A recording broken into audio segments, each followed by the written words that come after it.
What's up YouTube? This is Galactic God.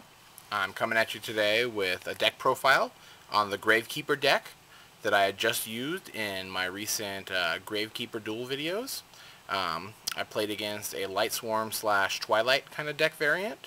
The deck did relatively well against it. I'm going to go ahead and run through the cards and then give you a couple of the combo ideas. A lot of it I think is pretty much more or less standard for Gravekeepers, and then just a couple of the little cards I threw in there for my own little twist, stuff that I kind of like. Anyways, here we go. So we have 3 Gravekeeper Spies, alright, 3 Gravekeeper Commandant, 3 Gravekeeper Recruiter, 2 Gravekeeper Descendant.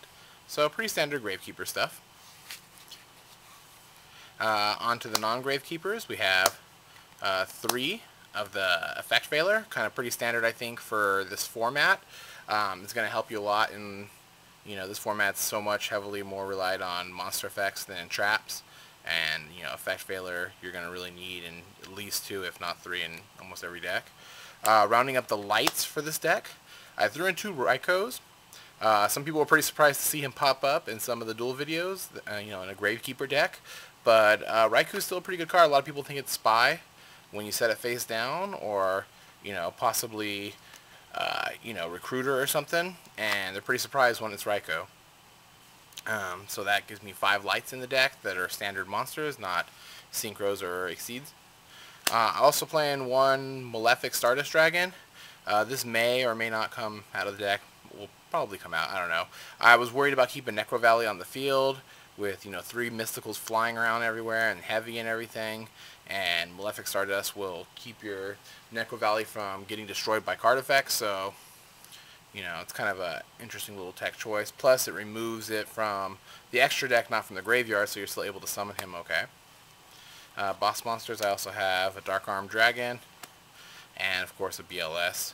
If you have a BLS this format, I would suggest finding a way to put him in your deck. Throwing in a couple lights and darks probably is not going to hurt it, and having him come out at any time is always good. And so that pretty much rounds up the monster lineup. Okay, on to the spells. We have 3 Necrovalley itself, 3 Gravekeepers Stele, and then just 1 Royal Tribute. I'm just taking 1. I'm worried about keeping Necrovalley on the field, at all times, because of all the backfield hate, so just 1 Royal Tribute. Worked out really good for me every time I got it though, so that was cool. A lot of draw power in the deck, playing 3 of the Pot of Dualities. I'm testing out the Wonder Wand. I had 2 of them in there.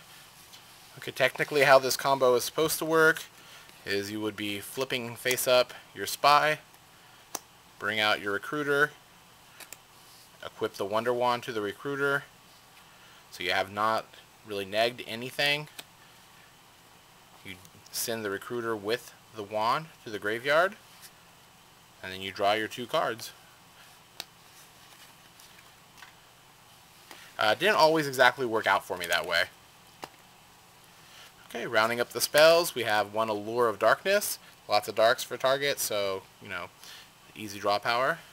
3 MSTs. Some people still only playing 2. I have no idea why. 3 is definitely the way to go in my opinion. It used to be at 3 and they limited it down for a reason. Having 3 back is a blessing to getting rid of backfield.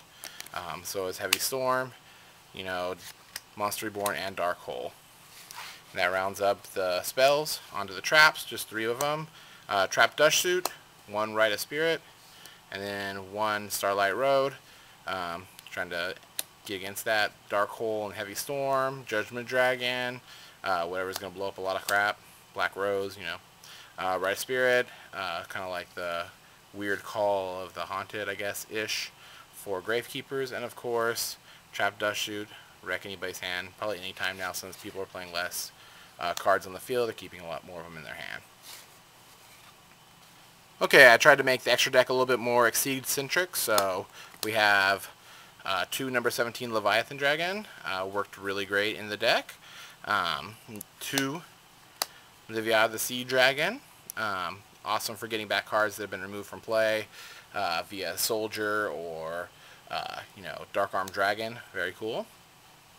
2 Hopes, I'm sorry, or Utopia, however you want to say it.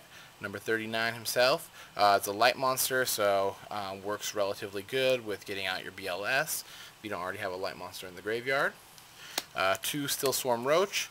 Once you get control, you can maintain control by getting out Roach.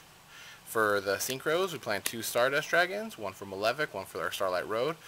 We can go into an 8-star with our monster lineup the way it is.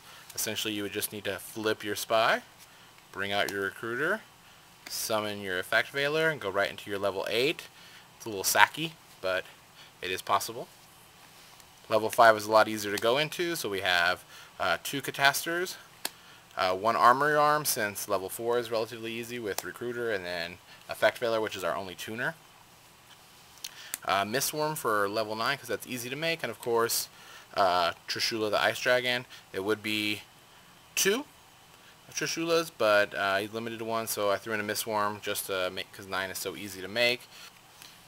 Basically, it's flip Spy, grab a Spy or any other level 4 Gravekeeper, bring out your Effect Veiler, and you've got level 9. Okay, so that is my Gravekeeper deck. Make sure you guys leave me a comment on what you think. I guess this is like Chaos Gravekeepers, so to speak. But let me know what you think of the build. It's kind of my first attempt at making a Gravekeeper / Chaos build for this format. I'd love to get some sort of input, whatever you guys think. And I guess that's about it. This is Galactic God.